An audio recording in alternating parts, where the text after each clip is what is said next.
শরীর ত্যাগের আগের দিন স্বামী বিবেকানন্দ যে কথাটি বলেছিলেন, আরেকটি বিবেকানন্দ থাকলে বুঝতে পারত যে এই বিবেকানন্দ কি করে গেল।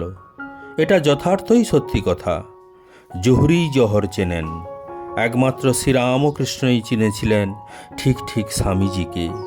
তাই আমরা দেখি পরবর্তীকালে স্বামীজির ভিতরে তিনি তার সমস্ত শক্তি উৎসারিত করে দিয়ে ফকির হলেন, এবং এই শক্তিতেই অনন্তর তিনি বিবেকানন্দ রূপী শ্রীরামকৃষ্ণ হয়ে জগতে প্রচার করেছেন।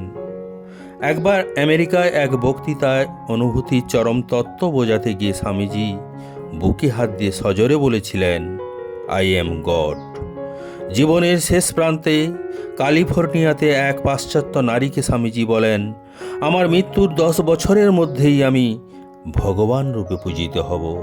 হিমালয় প্রব্রজকালে একজন মুসলমান স্বামীজির প্রতি শ্রদ্ধা নিবেদন করে বলেছিলেন, স্বামীজি যদি ভবিষ্যতে কেহ আপনাকে অবতার বলে দাবি করেন, স্মরণ রাখবেন যে আমি মুসলমান হয়েও তাদের সর্বকালের অগ্রণী। বিপ্লবী হেমচন্দ্র ঘোষ বলেছিলেন, এই অসাধারণ মানুষ স্বামী বিবেকানন্দকে আমি দেখেছি। জীবনে আর দ্বিতীয় একজন মানুষকে দেখিনি যাকে স্বামীজির পাশে দাঁড় করাতে পারি।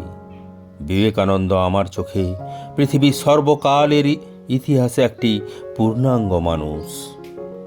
এই প্রসঙ্গে পূজ্যপাদ স্বামী তুরীয়ানন্দজি মহারাজ একবার বলেছিলেন, দেখো, স্বামীজি আর কিছু না হলেও একজন সম্পূর্ণ মানব, পারফেক্ট ম্যান।